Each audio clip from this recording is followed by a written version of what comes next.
வணக்கம். 7 win star technology. இப்போ பார்க்குற வீடியோன்னு பார்த்தீங்கன்னா 3D மைக்ரோஸ்கோப் பற்றி நம்ம இந்த வீடியோவில் பார்க்க போகிறோம். வீடியோ வந்து முழுமையாக நீங்கள் பாருங்கள். அப்போ தான் நான் வந்து சொல்கிற விஷயங்கள் உங்களுக்கு புரியும். அதாவது இந்த மைக்ரோஸ்கோப் பொறுத்தவரை வந்து பார்த்திங்கன்னா கீழே அந்த ஸ்டாண்டு வந்து பார்த்திங்கன்னா நல்லா கொஞ்சம் அகலமாக கொடுத்துருக்காங்க. சர்வீஸ் பண்ணுறதுக்கு நல்லா பெட்டராக இருக்கும். அதேமாதிரி ப்ளோ எரேஸ் பண்ணுறதுக்கும் அழகாக வந்து நம்ம ஸ்ட்ரைட்டாக வச்சு நம்ம ப்ளோ எரேஸ் பண்ணி பார்க்கலாம் இதில் வச்சு. அதேமாதிரி பார்த்திங்கன்னா லென்ஸும் ஃபஸ்ட் கிளாஸாக கொடுத்துருக்காங்க. அலைன்மெண்ட்டும் அதேமாதிரி ஹைட்டு கரெக்டாக வந்து அட்ஜஸ்ட் பண்ணி வச்சு நம்ம பார்க்கும்போது மைனூட்டாக இருக்குது, ஃபஸ்ட் கிளாஸாக இருக்குதுன்னு சொல்ல முடியும். நம்ம ஏற்கனவே பார்த்த மைக்ரோஸ்கோப்போட இது இன்னும் பெட்டராக இருக்குன்னு தான் சொல்ல முடியும். இந்த மைக்ரோஸ்கோப் நம்ம எப்படி யூஸ் பண்ணுறது அதை பற்றி விஷயங்கள் நான் முழுமையாக உங்களுக்கு அடுத்தடுத்த வீடியோஸ் தரேன் உங்களுக்கு. அப்போ நம்ம ஒரு சர்வீஸ்மேனுக்கு மெயினாக வந்து மைக்ரோஸ்கோப் ரொம்ப முக்கியம். ஏன்னா மைனூட்டான விஷயங்கள் பார்க்குறதுக்கு ஒரு ரீபால் பண்ணுறதுக்கும் சரி, இல்லை ஜம்பர் பண்ணுறதுக்கும் சரி, இல்லை ஐசியை ஃபிட் பண்ணுறதுக்கும் சரி, இல்லை போர்டில் ஏதாவது ப்ராப்ளம் இருக்கான்னு செக் பண்ணுறதுக்கும் சரி, கண்டிப்பாக மைக்ரோஸ்கோப் ரொம்ப முக்கியம். இந்த சின்ன சின்ன மைனூட்டான விஷயங்கள் தான் ப்ராப்ளம் ஆக போகுது. அந்த மைனூட்டான விஷயங்கள் கண்டுபிடிக்க கண்டிப்பாக ரொம்ப முக்கியம் மைக்ரோஸ்கோப். இப்போ அந்த மைக்ரோஸ்கோப் என்ன நீங்கள் பெட்டராக பார்க்கும்போது 3D மைக்ரோஸ்கோப் இன்னும் பெட்டர்னு சொல்ல முடியும். இப்போ 3D மைக்ரோஸ்கோப் வச்சு பண்ணும்போது இன்னும் நம்ம வேலையை வந்து ஈஸியாக பண்ண முடியும்னு சொல்ல வரேன். இன்னும் கான்ஃபிடென்ட் உங்களுக்கு கிடைக்கும்னு சொல்ல வரேன். அப்போ நம்ம வீடியோ முழுமையாக பாருங்கள். இதில் வந்து அந்த போர்டு லெவலில் நம்ம பார்க்கக்கூடிய விஷயங்களை வந்து மைனூட்டாக நான் சொல்லியிருக்கேன். நான் இதில் பாருங்கள், ஒவ்வொரு ஸ்பேரையும் நம்ம செக் பண்ணி பார்க்கும்போது ஃபஸ்ட்டு போர்டு சர்வீஸ் வருது அப்படின்னு சொன்னால் மெயினாக நீங்கள் பார்க்க வேண்டிய விஷயம் வந்து பார்த்திங்கன்னா போர்டில் தண்ணி பட்டுருக்கான்னு ஃபஸ்ட்டு பார்ப்போம். தண்ணி படும்போது பார்த்திங்கன்னா ஒவ்வொரு இடங்களும் வந்து பார்த்திங்கன்னா தண்ணி டிஃப்ரெண்ட்டாக, அதாவது கலர்ஸ் மாறும்னு சொல்ல வரேன். அதே மாதிரி பேஸ்ட் அப்ளை பண்ணியிருப்பாங்க, அதில் வந்து பேஸ்ட்டு ஸ்டார்ட் ஆக வாய்ப்பு இருக்கும். பேஸ்ட்டை க்ளீன் பண்ணிட்டு தான் அடுத்த வேலை செய்ய ஆரம்பிக்கணும். எல்லோரும் வந்து பேஸ்ட் அப்படியே விட்டுட்டு போயிடுவாங்க. அந்த பேஸ்ட்னால கூட ப்ராப்ளமாக வாய்ப்பு இருக்கும். டஸ்ட்டு பட்டாலும் சரி, மண் டஸ்ட்லாம் படும்போது கூட கம்ப்ளைண்ட் ஆக வாய்ப்பு இருக்கும்.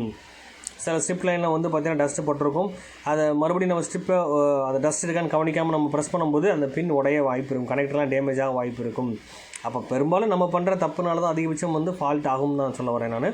அப்போது மெயின் காரணம் செல்ஃபோன் ஃபால்ட் வர காரணமே மெயின் தண்ணி தான். அதேமாதிரி டஸ்ட்டு, இந்த மாதிரி விஷயங்கள் தான் ஃபால்ட் ஆகும். அதுக்கப்புறம் சப்ளை வோல்டேஜ் நம்ம சரியாக கொடுக்காம இருந்தாலும் சரி, ஹை வோல்டேஜ் கொடுத்து சார்ஜரை மாற்றி கொடுத்தாலும் சரி, பேட்டரியில் சரியான ஆம்பியர் கொடுக்காம இருந்தாலும் சரி, ப்ராப்பராக யூஸ் பண்ணாமல் இருந்தாலும் சரி, அப்போ தண்ணி பட்டால் உடனே நம்ம சர்வீஸ் பண்ணாமல் இருக்கிறதும் சரி, இந்த மாதிரி கம்ப்ளைண்ட் பண்ணக்கூடிய விஷயத்தினால தான் பெரும்பாலும் ஃபால்ட் ஆகும். போர்டு ரொம்ப அதிகமான ஹீட் கொடுத்தாலும் சரி டேமேஜ் ஆக வாய்ப்பு இருக்கும். அப்போ மைனூட்டான விஷயங்களை நம்ம வந்து பார்க்கணும் அப்படின்னு சொன்னால் மைக்ரோஸ்கோப் ரொம்ப முக்கியம். அதுவும் மெயினாக வந்து 3D மைக்ரோஸ்கோப் வந்து இன்னும் பெட்டர்னு சொல்ல வரேன். அப்போ அதை நம்ம வச்சு பார்க்கும்போது பார்த்திங்கன்னா ரொம்ப துல்லியமாக பாருங்கள், மைனூட்டாக நம்ம பார்க்கலாம். இப்போ மைக்கு நம்ம சரியாக ஃபிட் பண்ணியிருக்கோமா இல்லையா, சில நேரத்தில் பேஸ்ட் அப்ளை பண்ணியிருப்போம், மைக் கம்ப்ளைண்ட் ஆயிரும், மைக் சரியாக கேட்காமல் போயிடும். ரொம்ப ஓவராக ஹீட் பண்ணி மேலே பிளேட்டை கூட மைக்கோட பிளேட் ரிமூவ் பண்ணிடுவோம், சில நேரத்தில் தெரியாமல் அட்ஜஸ்ட் பண்ணிடுவோம். அதனாலே மைக் கம்ப்ளைண்ட் ஆகும், போர்ட்லேயே கம்ப்ளைண்ட் ஆகும். சார்ஜர் பின் மாற்றும்போது பெரும்பாலும் மைக்கு தான் பெரும்பாலும் கம்ப்ளைண்ட் ஆகுது. இப்போ சார்ஜிங் பின் நம்ம ஃபிட் பண்ணும்போது சரியாக ஃபிட் ஆயிருக்கான்னு பாருங்கள். பேக் சைடில் பெரும்பாலும் சால்டிங் பண்ண மாட்டாங்க. இதில் பாருங்கள், கால் சரியாக ஃபிட் பண்ணவே இல்லை உங்களுக்கு. இந்த மாதிரி ஃபிட் பண்ணாமல் இருக்கும் வாய்ப்பு இருக்குது. சில பிளேடு கத்தி வச்சு பேலன்ஸ் பண்ணி அமுக்கும் போது அந்த இடத்துல லைனை கட் பண்ண வாய்ப்பு இருக்குது. இப்போ நார்மல் நம்ம பார்க்கும்போது தெரியாது, மைனூட்டாக பார்க்கும்போது மட்டும்தான் அதில் ஃபால்ட் என்னன்னு கண்டுபிடிக்க முடியும்னு சொல்கிறேன். பாருங்கள், இதில் சில பொருள் வந்து கருப்படிச்சிருக்கு பார்த்திங்களா. என்ன காரணம் வந்து பார்த்திங்கன்னா தண்ணி போட்டு சப்ளை போய் தான் இந்த மாதிரி ஆகும். அதேமாதிரி ஐசிஸ் கழட்டும் போது பார்த்திங்கன்னா இந்த மாதிரி சில பிரிண்ட்டோட கட் பண்ணி எடுத்துருவாங்க, இல்லை ஷார்ட் பண்ணி எடுத்துருவாங்க. ஷார்ட்டாக இருக்கலன்னு கூட தெரியாது. அதை ஃபாலோ பண்ணாமல் ஜஸ்ட் மைக்ரோஸ்கோப் இல்லாமல் கூட சிலர் பண்ணுவாங்க. அப்படி பண்ணும்போது கூட கம்ப்ளைண்ட் ஆக வாய்ப்பு இருக்கும். அதாவது என்னென்னு தெரியாமல் கிளியராக பார்க்காமல் செய்வாங்கன்னு சொல்கிறேன்.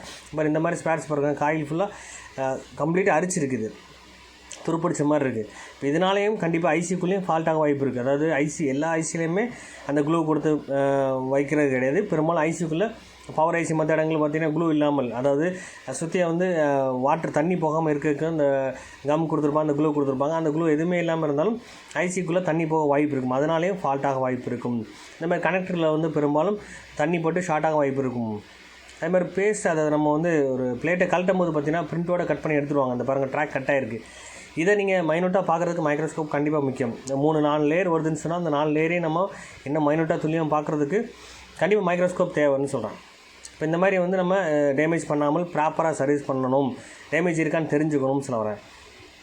அப்போது ஒவ்வொரு ட்ராக்கையும் ரொம்ப முக்கியம்னு சொல்ல வரேன். ஒரு சின்ன லைன் கட் ஆனாலும் கண்டிப்பாக அந்த சர்க்யூட் வேலை செய்யாமல் இருக்கும்.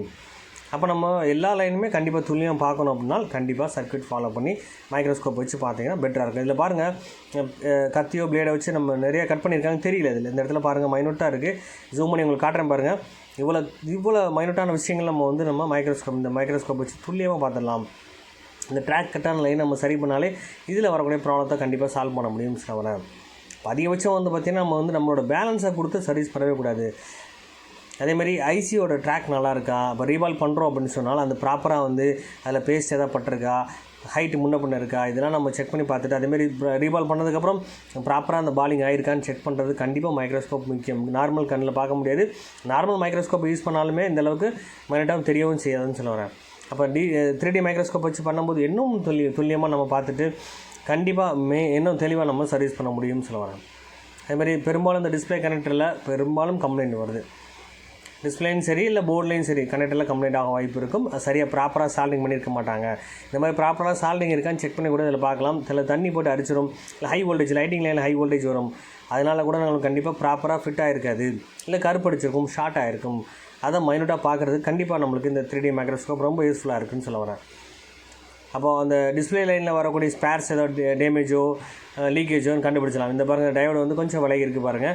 சில நேரத்தில் அதிகமான ஹீட் ஆகும்போது லைட்டிங் சர்க்யூட்டில் ஹீட் ஆகும்போது கூட இந்த ஸ்பேர்ஸ் விலக வாய்ப்பு இருக்கும், டேமேஜ் ஆக வாய்ப்பு இருக்கும்னு சொல்ல வரேன். அப்போ இதையும் நம்ம சரி பண்ணுறதுக்கு கண்டிப்பாக மைக்ரோஸ்கோப் 3D மைக்ரோஸ்கோப் மெயினாக சொல்ல முடியும்னு சொல்ல வரேன்.